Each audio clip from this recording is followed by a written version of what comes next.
Okay, ladies and gentlemen, it is that time of the job. We are going to start hanging the two gates.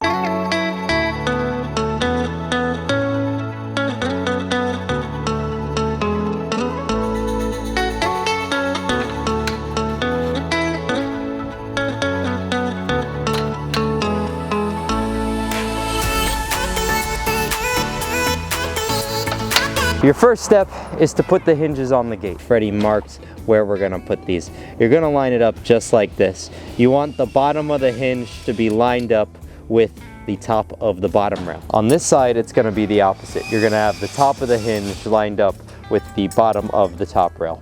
We're gonna use thick black screws with a number 3 Phillips bit. These come with the hinges.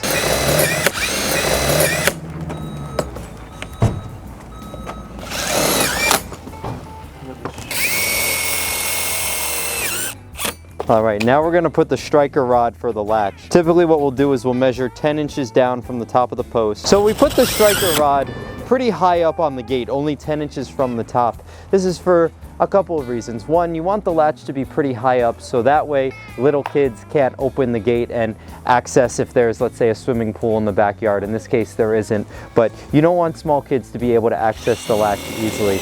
Another reason is it just looks nice. When you have the latch too low, it's not as aesthetically nice as when it's a little bit higher up. Now we have the gate in position. We're gonna just lift it slightly. As you'll see, Freddie put some wood and some other items underneath the gate to lift it a little bit. We want the top rail of the fence and the top rail of the gate to be level. Freddie is gonna stand over there at a distance, and Lewis and I are gonna gradually lift this up until Freddie gives us the okay. A little more. Okay. Right there. Right here? Yeah. All right, so now you'll see everybody. I'm gonna put a little mark where the hinge is gonna be. Ready, boys? Ready. Perfect. So Freddie's gonna put one screw in the top, one screw in the bottom. So we start with one screw. That way, in case we need to make a little adjustment, we could just take out one screw and the hinge will still cover the screw hole. If you put 5 screws in there and you have to make an adjustment, then it becomes a lot harder to lift up and down without exposing the mistake of your screw hole. So we always start with one in the center, make sure it looks good. Right now, as you see, Freddie is taking a level to the gate. He's just gonna do some minor adjustments to the hinges so that way the gate is level. Now, as you'll see, these hinges are adjustable. You have a nut on both sides of them that you can move over to tip the gate either up or down, depending on what it needs. The next step is to put the rest of the screws in the hinges. We know the gate looks good. We adjusted it. The top rail is level with that of the fence. So now we're gonna finish off these hinges.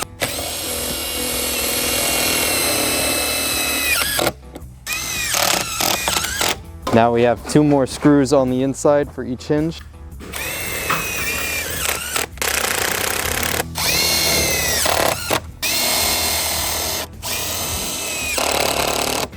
Now we're gonna put the latch on this post over here. So these latches are nice. We're gonna flip it around because if we put it on the post on this side, the latch would be upside down.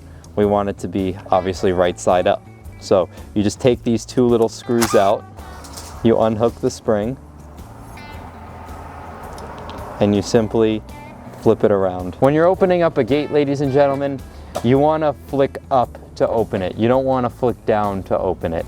It's just not natural. So that's why we're flipping this around. Whenever you put it on the left side, you have to flip it around like this.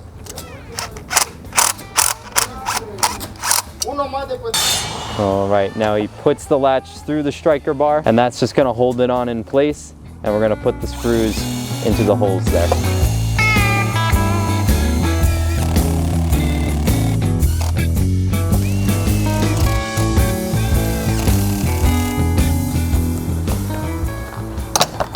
Beautiful.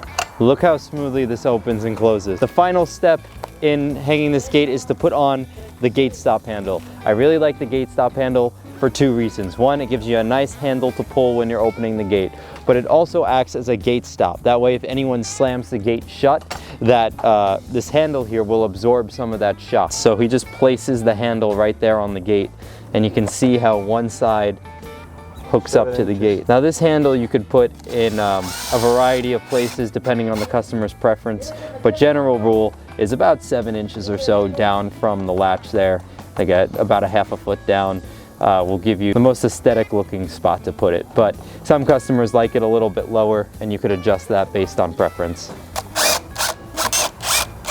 Now, ladies and gentlemen, that is how you install a PVC gate.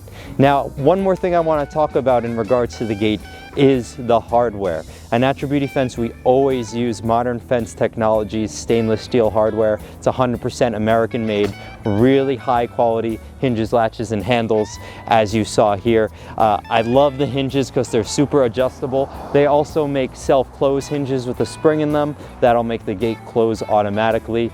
Anyway, they make really great stuff, and we sell it here at Natural Beauty Fence. We can send this to you. If you want to place an order, just text or call me at the number below, and we can arrange for delivery. So as you see, this gate is hung perfectly, closes nice and smoothly. This handle really does provide a nice grip to open and close the gate. Now we are hanging the other gate on the left side of the house. I'm here with Herson again, and we're going to follow the exact same process that we just demonstrated with Freddie.